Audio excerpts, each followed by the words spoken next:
possible crime.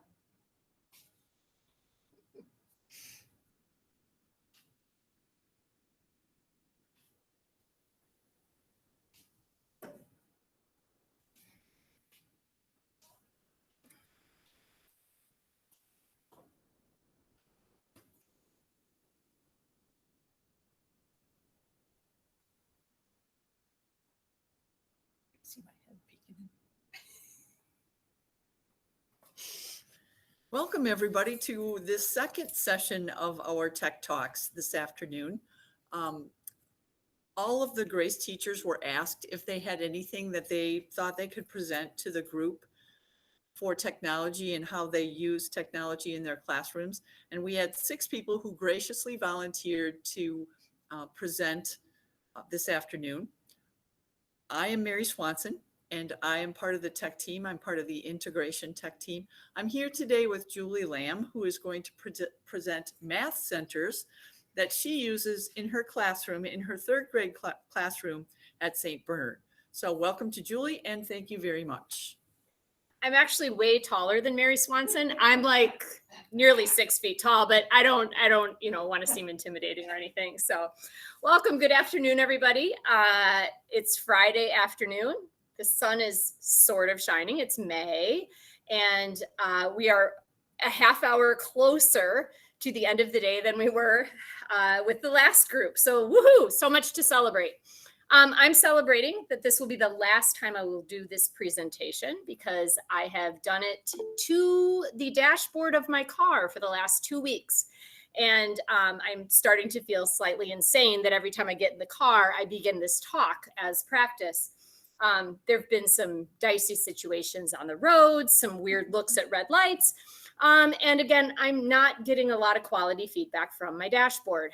So I look forward to hearing your comments and insights too. I'm always looking for ways to make my math centers better.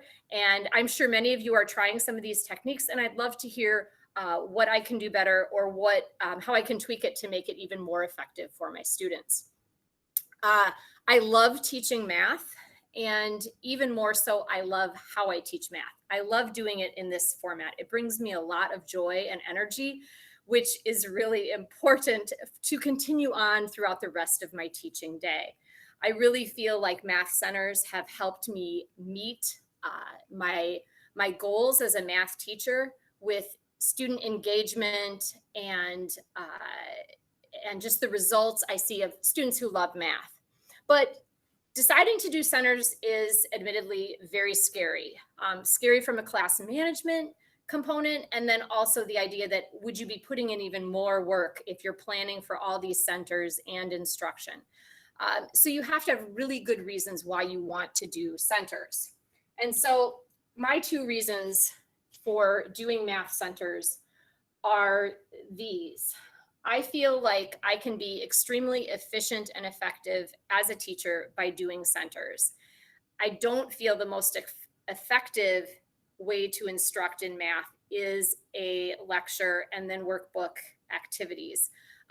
I don't want to hear myself talk that long, and I know my students don't want to hear my voice quite that long. It's also just so easy for the students to hide, right?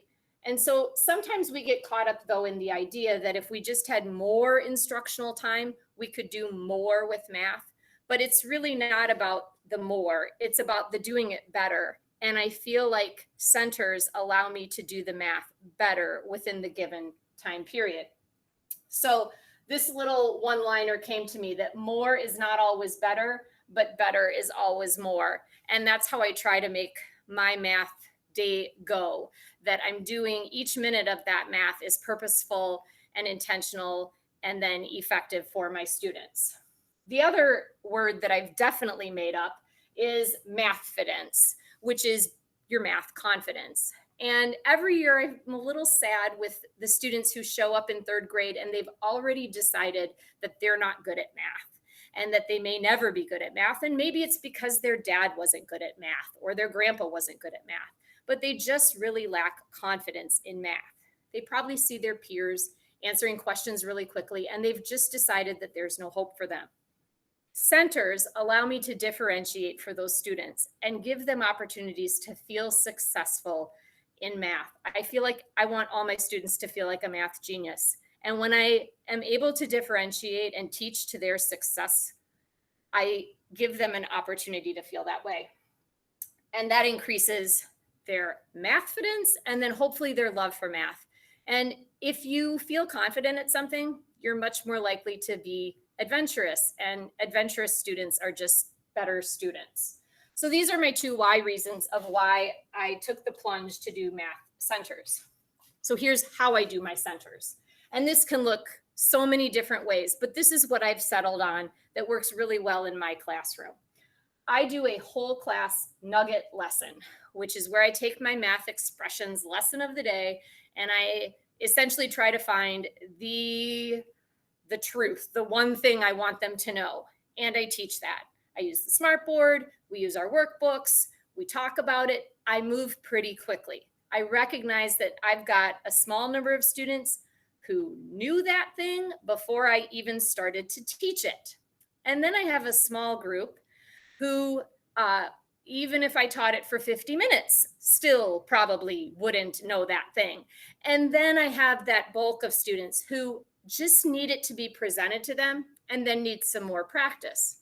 So I present it here, but this isn't where we're really practicing that work. That comes later in our centers especially with our teacher center and our homework center. So I teach this lesson. It's 20-ish minutes because I only do ish time. Believe me, I think I can get anywhere in Green Bay in 15 minutes. I'm one of those kind of people. So I don't really operate with clock time or minute time. So sometimes this might be 15 minutes. Sometimes it might be 30. It does depend, but my target time is 20. I feel like if students listen to me for 20 minutes, we'd probably be doing really well. So that's one of the reasons I use the 20-minute goal. After that whole class lesson, we divide into we do 2 rotations. We're divided into 4 groups. I didn't talk much about this last time, but those 4 groups, I switch every math unit. And so I will adjust those groups based on pre-tests, ability level, just kind of in general, maybe their last unit test. I also love to do gender groups at some point in the year to mix it up. I have done groups with some high-low kind of partnerships to try to give some peer leadership opportunities. And just to mix up the groups. I do try to shift them a little bit every unit. I like to keep the students guessing. One year I did a group based on processing speed because I had some really bright kids who just needed a long think time. And it was a beautiful thing to just slow down and move at their pace and not have them feel rushed and hurried and again, for them to feel successful. So I arrange my kids into 4 groups. They do 2 rotations each day. And the 4 centers that they rotate through are Meet the Teachers, Buckets, Homework, and then Technology. Super creative names, I know. So this is what it looks like for the student. This is similar to what I would put up on the board so they would know where they're going. I would give them a group name. So my 4 groups this time are triangle, rhombus, trapezoid, and parallelogram. I've got geometry on the brain. And they would know whether it was a day 1 or a day 2. So on day 1, the triangle group would first do buckets in the first 20 minutes and then meet the teacher in the second 20 minutes. Rhombus is flip-flopping that. And my trapezoids would be doing the tech rotation and then homework. And then the parallelograms are flip-flopping that. And then you see on the day 2, hopefully you can see it okay. Basically, they are doing the 2 rotations that they didn't do the first day. So a day 1, day 2 plan is really good for our, random days off, Fridays off, or 3-day weeks, whatever it is, because you're always guaranteeing that they're going to get the same amount of time at each of those centers. So the Meet the Teacher Center is really the whole reason that I do centers, because I want my technology to do something that I can't do so that I can do the thing that technology can't do. I think I said that right. But I want to spend time with my kids. And the technology that I use in math helps me do that. It's one of the things that helps me do that. So my Meet the Teacher is where I take a smaller group of students and I work through something that is at their interest and ability level. We do a lot of math games. We do everything from logic puzzles, Sudokus, math tricks, number manipulations. I'll help them with their homework. If it's a particularly tricky lesson and the homework's a little bit dicey, I'll help them through it. Sometimes I'll pre-teach. It's one of my favorite things to do for my lower ability group, to give them a heads up on the next lesson so they can feel confident. I might reteach something if it didn't go well, right? Let's revisit it. I do a lot of enrichment here. It's great to be able to have math encounters with children where you can follow their lead and end up talking about exponents and square numbers and square roots, or every year we'll end up exploring negative numbers because they exist and it blows their mind. And like, let's talk about what that number line does. And so you find yourselves being able to take kids in really fun directions in math too, following where their questions are and what they would like to pursue. So that's really the part that really energizes me. And I didn't mention this last time either, but this is kind of the component that's really been missing this year. So it makes me really sad to see it up here. I just haven't been able to do the small group stuff that I would normally do. And I so look forward to it next year. One of the other rotation centers is homework. So if I'm using math expressions nearly every day, they have a homework assignment. And so they have time in class to work on it. And I call it a win-win because they want to get their homework done. And I want to grade their homework. I want their homework to get done. So everybody wins when they have time in class to work on it. So they're able to get that every other day. Again, each of these rotations, they're doing every other day. I also have a center called Buckets. Super creative name because I put it in a bucket. And what it is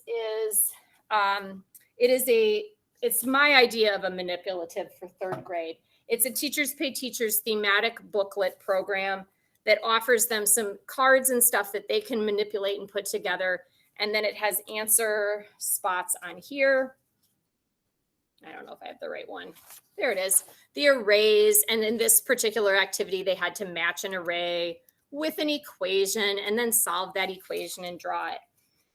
I typically have these out one bucket's theme per math unit. And then I take this at the end as a test grade. So it's worth a great deal of points in addition to their test grade. And they're working through these independently. I choose a theme that I've already taught. So I would not give them the multiplication buckets until we've finished teaching multiplication, so that this is hopefully an independent activity. That's the goal, at least. I think this is where I confess that I do try to recruit volunteer help in my classroom for my math centers. It's not essential, but I make it a point to share my math time with parents and try to create a schedule. Even if a parent can come in once a month on Tuesdays, then I have some retired teachers who help me out. Then I have some other parents. I try to have one person a day as a volunteer. I've usually had a lot of success with getting volunteers for this. Parents want to come in for math because math sometimes confuses them, and then they can see how it's taught. And I know I've gotten feedback from parents that they've really appreciated that. I remember one parent in particular that other parents called because they knew she was one of my volunteers. And so they would be like, how do you think Mrs. Lamb taught this thing? And she was like texting and helping them outside of school. I was like, that's awesome. That's awesome. So I do have that extra help to help me manage just the classroom, since really my focus is right here. So those are the three that have nothing to do with technology, but technology is why we're here. So let's talk about that. So when they are at the technology station, which again is every other day, I first ask them to complete a round of extra math. And extra math is fact fluency practice, online flashcards. It gives me weekly reports on how often they've done it and how well they've done it. It has some default programs already set up for kindergarten through fourth grade. It kind of adds an operation every year. and decreases the amount of time that they have to solve the problems. And there is a resource on their home website called the Teacher Quick Start Guide, which essentially takes you through step by step everything you could ever dream that you would want to know about extra math. So my extra math page looks like this as I sign in. And oh, I didn't mention this last time either. So one of the great things if you're a parent and a teacher is you can have a side account for your child if you want to torture them during the summer, as I did for Michael Lamb. Yep, totally tortured him from May 2020 to July of 2020.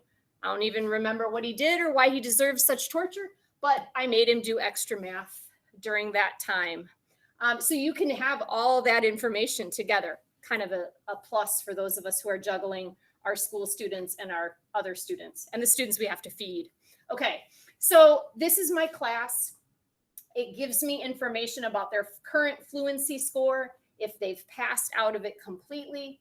I can focus in on a student and I can see how often she's done it for the last couple of months. Yellow tells me that she's gotten somewhere between 75 and 90% of the questions right. Green means she's over 90%. And oh, she had a rough day on April 23rd. She got less than 75% that day. She's still doing very well because her fluency score is 98, which means she's just about to pass out of this and go into subtraction. It highlights for me on a fluency matrix if there's specific problems that she's really stuck on, and gives me a picture of each day. If I click on May 13th, she had a really great day. Her progress quiz was first, lots of smiley faces. They're always counting how many smiley faces they get in a row. And it tells me which problems she got wrong. Also tells me which problems she was too slow on. So a lot of little information that you can pull from this to help you create students that really have those math facts memorized. And like I said, it will send you a weekly report with your whole class if they've checked in, if they haven't checked in, and so forth. Once they've completed extra math, then they get to move on to the fun thing. Admittedly, extra math is not really anyone's favorite. It is a memorization tool. So there's a lot of science behind it about how it repeats and so forth, but it's not necessarily the most engaging program. There's a question out there. Can you say that both of them are? Yes. So both extra math and Prodigy are free in the way that I use them in the classroom. I have Chromebooks, and someone mentioned last time that extra math is not free on tablets, but it is on Chromebooks. Prodigy is free. They can use it at home for free, but they can also pay. I know with Prodigy, there's a paid kind of enhanced version at home, but it's not necessary to have a lot of fun. So most of my students are just using the free program here. They can link it at home, and all that information is in printables that you can print out when you sign up your students for the program. Prodigy will have beginning, middle, and end of the year kind of placement tests where it goes by different strands and tells you how your students are doing, which grade level it thinks they're at. Sometimes I found them to seem a little bit random, but it's one more tool that gives you some data on your students and gives you a whole class picture of areas that you might want to target a little bit more or spend some more time focusing on. The thing I really like, well, there's two things I really like. Number one, the kids like it, which means they're happy and they're motivated and they want to do this and they're engaged and they're focused. And the second thing that I really love about it is that I can control it behind the scenes. So I can schedule the questions to target the standards that I want them to work on. So what that looks like is this will be my Prodigy dashboard that I pull up. It'll give me, some different charts and graphs, my leaderboard for the week with the students and how many correct questions they've had. But it will also show me assessments that we're currently working on or worked on in the past. Right now I have a geometry assessment going on for them. And it couldn't be any easier to plan. On the dashboard, there's a create plans area. And when I click on that, it automatically pulls up math standards. I can search for a specific one by domain. I wonder which geometry one. Let's look. So here's some geometry standards. I think I did the one about understanding shapes in different categories, can share attributes. I was just talking with someone this morning about how that totally confuses the kids that a square is a rectangle, but a rectangle is not necessarily a square. So yes, I can choose this standard, and then the questions that the students will receive on their Prodigy game will all be related to this. I'll choose standards that I've already covered, and sometimes I'll choose standards that I know I'm going to cover in a couple of weeks. I shared earlier that I gave them all the two-step problems on Prodigy before we had introduced those as a class, and I thought the world was going to end because the question, oh my gosh, what do we do? This is so difficult. But the great part of it was they were really motivated to figure out the answers on Prodigy, which then led to some classroom success when we had to start teaching that in our daily lessons. So I love being able to set this. It will allow me to set each standard for a certain period of time. So I can start it on a certain day, end it on another day, and then it will automatically calculate approximately how much time the students will need to be on Prodigy to complete this assessment in that given time frame. So you could actually plan out your whole year if you wanted. I tend to do it as I go along, just based on what I would like to target with my students, what needs I think they have. So that is the Prodigy component. Any questions or comments about that or how I set up my groups? Yes. Is there anything comparable to extra math that you could use on a tablet? I don't know. I do know that you can use extra math on a tablet, but there's some fee, and I'm not sure how much that fee is. So it may be something even to look into exactly how much that is. It could be a pretty reasonable amount. I'm just not sure about that. I've never researched that because this has always worked for me. So I apologize that I don't have a specific answer for that.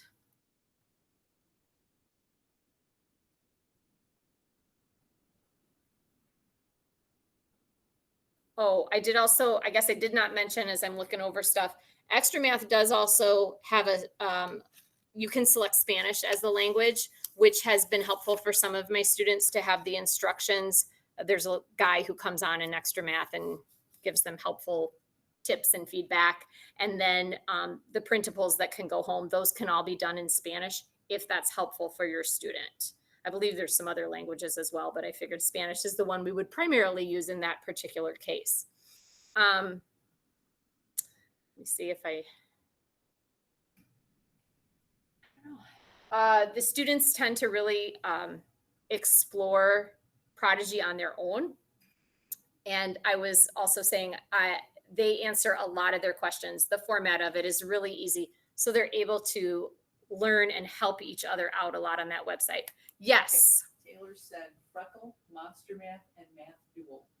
They don't track like Extra Math, but it's practice. But it's practice. Awesome. Probably should say that because I wasn't on that. Okay. So Freckle, what was it? Monster Math and Math Duel. And Math Duel apparently are all fact fluency practice that are free and can be used on a tablet. They might not give you all the information that Extra Math does, but it would be definitely a fact fluency resource for those of you with tablets.